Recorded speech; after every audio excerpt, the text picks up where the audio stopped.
bisa digambarkan seperti apa industri ini secara keseluruhan dan bagaimana support yang bisa diberikan tentunya dari KKP sendiri untuk program pemerintah ini. Ya, makasih Mbak. Jadi industri pengaleng ini kan atau ikan kaleng ya di Indonesia selama ini tercatat untuk yang menengah besar itu ada 57 unit pengolahan ikan ya.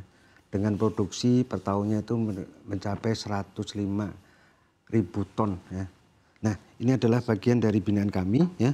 Kemudian bagaimana kita upaya-upaya kita untuk mendorong industri itu karena ini adalah salah satu bentuk dari hilirisasi. Kami dari Kementerian Kelautan dan Perikanan sebagaimana tadi Pak Menteri menyampaikan ikan kaleng menjadi salah satu yang didorong untuk dapat mendukung program makan bersih gratis. Kami menggunakan semua produk dan salah satunya ikan kaleng ini. Jadi upaya-upaya kami satu bahwa kami mendekatkan satu bagaimana bahan baku itu bisa dapat disediakan dengan baik oleh para nelayan yang nanti bisa diterima untuk industri pengalengan ikan. Jadi kami melakukan satu komunikasi antara pelaku usaha ikan kaleng dan para nelayan. Ini menjadi satu upaya-upaya kami sehingga mendorong upaya-upaya itu produk dalam negeri atau hasil tangkap nelayan menjadi yang diprioritaskan, diutamakan untuk industri ikan kaleng.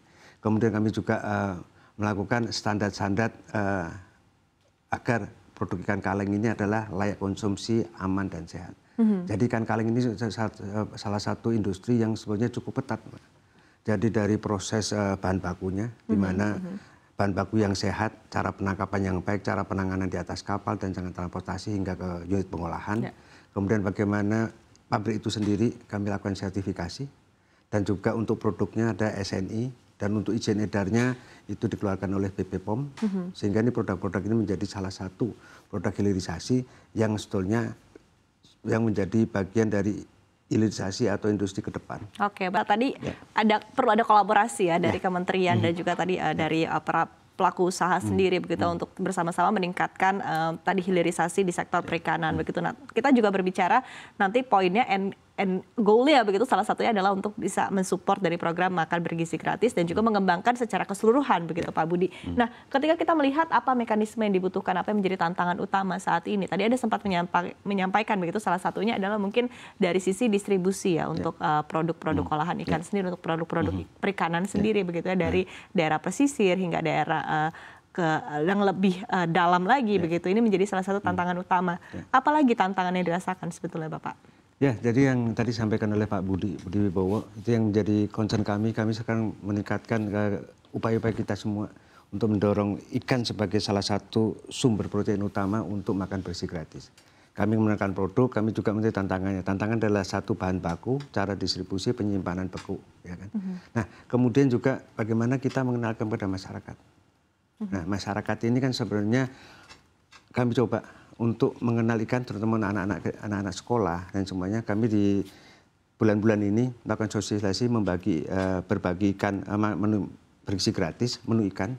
Kemarin pada waktu hari ikan nasional kami berbagi hampir 170.000 anak sekolah sehingga mereka merasakan bagaimana sebenarnya ikan ternyata enak ya dengan selera lokal. Jadi ini yang setiap daerah kan mempunyai cara masak yang berbeda-beda, kebiasaan masak berbeda. Nah, kami kenalkan kepada masyarakat sehingga ini pada waktu program makan bergizi gratis dengan menu ikan, maka bahan baku itu sehat, berkualitas, kemudian variasi-variasi masakan itu dari resep lokal. Ini yang menjadi upaya kami untuk mendukung program makan bergizi gratis ini. Nah, kemudian yang berikutnya sekarang adalah cara penyimpanan. Ya, cara penyimpanan. Ketika tadi kita bicara tentang ikan beku, maka rantai dingin itu harus sampai kepada sebelum dimasak. Oke. Ya. Ketika itu belum ada fasilitas tersebut, maka variasi apa yang bisa kita tawarkan kepada makan bergizi gratis ini. Jadi kami punya sekian alternatif, mengembangkan sekian alternatif, sehingga ikan itu masuk ke dapur pengolahan atau penyiapan untuk makan bergizi gratis. Ini kan jadi tadi sampaikan ikan beku, kemudian masakan atau olahan yang terkait dengan juga ikan kaleng, surimi dan semuanya, dan juga yang termasuk fortifikasi. Jadi ini adalah variasi.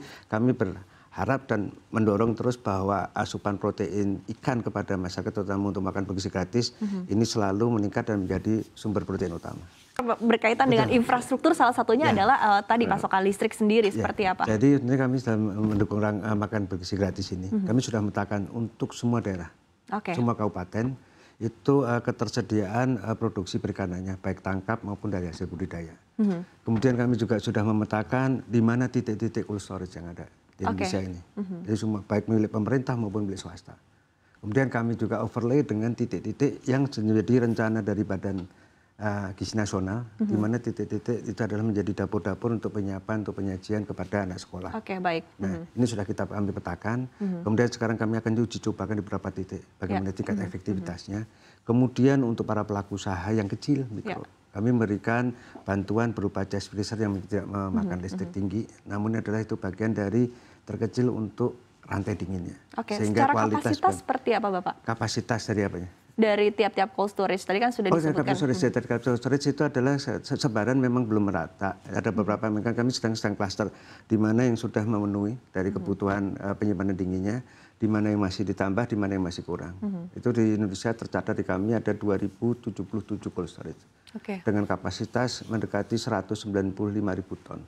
Namun dengan sebaran belum merata sesuai kebutuhan. Nah, ini menjadi concern kami di saat-saat kami menyiapkan untuk mendukung program makan basic gratis ini, klasternya seperti apa? Oh, di daerah di sini sudah mencukupi, di sini masih kurang. Nah, kalau kira-kira alternatif untuk memenuhi itu apa saja? Ini yang menjadi bagian koordinasi kami antar lembaga, terutama dengan Badan Gizi Nasional.